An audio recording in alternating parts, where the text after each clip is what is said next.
Naswadi town વિસ્તારમાં MGVCL કામગીરી દરમિયાન પંચાયતની પાઇપલાઇનોને નુકસાન.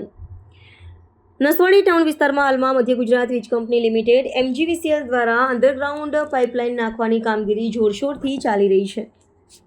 આ કામગીરી દરમિયાન મોટા મશીનો વડે જમીન ખોદકામ થતાં ગ્રામ પંચાયતની પીવાના પાણીની તેમજ ગટર વ્યવસ્થાની પાઇપલાઇનને વારંવાર ભંગાણ થઈ રહ્યું છે.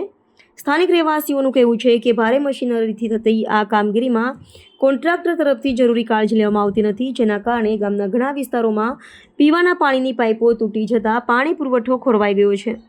છેલ્લા 24 કલાકથી અનેક ઘરોમાં પીવાનું પાણી આવવાનું બંધ થઈ ગયું છે. લોકજીવન મુશ્કેલ બન્યું છે. લોકોનું આ પણ કહેવું છે કે પાઇપલાઇનનો તૂટ્યા પછી પણ કોન્ટ્રાક્ટર તરફથી તેની રિપેરિંગ કરવામાં આવી રહી નથી, જેના કારણે ગ્રામજનોને પીવાના પાણી માટે ભારે મુશ્કેલીનો સામનો કરવો પડી રહ્યો છે.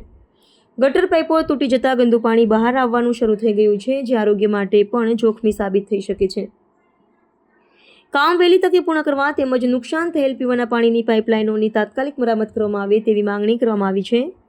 નસવાડી જૂથ ગ્રામ પંચાયતના સરપંચ શ્રી મેહુલભાઈ તડવીના જણાવ્યા મુજબ નસવાડી નગરમાં અંડરગ્રાઉન્ડ વીજ કનેક્શન નાખવાની કામગીરી થઈ રહી છે, પરંતુ પાણી અને ગટરની લાઈનો તૂટવાની ફરિયાદો આવતા સ્થળ પર જાતે નિરીક્ષણ કર્યું અને એમજીવીસીએલને સૂચના આપી છે કે જે લાઈનો તૂટે છે તાત્કાલિક રિપેરિંગ કરી આપવી, જેથી જનતા પરેશાન ન થાય તેવી સૂચના આપવામાં આવી હતી. રિપોર્ટર રાકેશ તડવી, છોટાઉદેપુર.